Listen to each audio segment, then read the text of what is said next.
hello guys সকলোকে নমস্কাৰ জনাইছো মোৰ অন্য এটা ভিডিঅলে এতিয়া ৰাতিপুৱা 6টা বাজিল আৰু আজি প্ৰেক্টিস আছিল আমাৰ ষ্টেডিয়ামত হে আমি পাই গলো হেয়া ফিল্ডলে আৰু প্ৰেক্টিসৰ আজি ভিডিঅ লোৱা নহল আৰু এনেকৈ প্ৰেক্টিস কৰি আমি উভতিলো এয়া হৈছে গুৰগাঁৱৰ ৰাস্তা পদূলি যেহেতু মই গুৰগাঁৱত থাকো আৰু প্ৰেক্টিসৰ পৰা আহি কেতিয়ানো ৰুম পাওঁহি তেনেকুৱা লাগি থাকে আৰু এই ৰুম পালোহি ৰুম পাই লাইটকে কিবা এটা খাবলৈ বুলি ৰেডি কৰি ললো এতিয়া মই বানানা চেক বনাবলৈ লৈছো আৰু এটা স্যান্ডউইচ বনাই কিনে তেনেকৈ ৰাতিপুৱাটো পাৰ কৰিম তাৰ পিছত কাম বনবোৰ কৰি লাহেকৈ ভাত চাটত লাগিব হে ইয়াত মোৰ ৰাতিপুৱাৰ পৰা গধূলিলৈকে এনেকৈ টাইমবোৰ গুচি যায় যেহেতু ৰাতিপুৱা প্ৰেক্টিছলৈ যাওঁ আহি কিবা এটা খাই মেলি অলপ ৰেষ্ট কৰো মানে আকৌ প্ৰেক্টিছলৈ যাবলৈ হয় এনেকৈ এটা ব্যস্ত জীৱন পাৰ হৈ আছে আৰু এনেকৈ ভাল লাগে কেতিয়াবা যেহেতু মই এতিয়া স্পৰ্টছত আছো হে এতিয়া নিজে খোৱা বোৱাবোৰ মেইনটেইন কৰিবলগীয়া হয় জেনেৰেল ডিউটি থকা হলে এতিয়া খোৱা বোৱাবোৰ বাৰু তাত কুক থাকে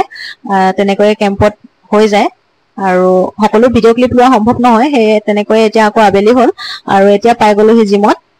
আগতেও এটা জিমৰ ভিডিঅ দিছিলো মই আৰু আপোনালোকে ইমান মৰম দিয়াৰ বাবে মোক ধন্যবাদ ময়ো এসএসসি জিডি এক্সাম দিয়ে মই এসএসবিত ভৰ্তি হৈছিলো আৰু এতিয়া স্পৰ্টছত আহিলো আৰু আপোনালোকৰ বাৰু এক্সাম কেনেকুৱা হৈছে এসএসসি জিডি আৰু লগতে আসাম পুলিচৰো ইন্টাৰভিউ কেনেকুৱা হৈছে জনাবচোন কমেন্টত যদি কোনোবা মোৰ সাবস্ক্ৰাইবাৰ আছে আৰু আপোনালোকে ইন্টাৰভিউ ৰিলেটেড যদি কিবা জানিবলৈ বিচাৰে তেন্তে মোক কমেন্টত জনাব নহলে মেছেজ কৰিব পাৰে ডাইৰেক্ট আৰু যিমানখিনি মই পাৰো হিমানখিনি মই ক'বলৈ চেষ্টা কৰিম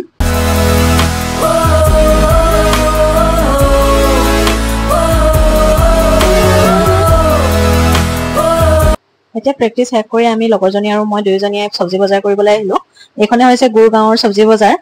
ভিডিঅটো যদি চাই ভাল পালে তেন্তে লাইক শেয়াৰ সাবস্ক্ৰাইব কৰিব থ্যাংক ইউ পুনৰ নতুন এটা ভিডিঅত লগ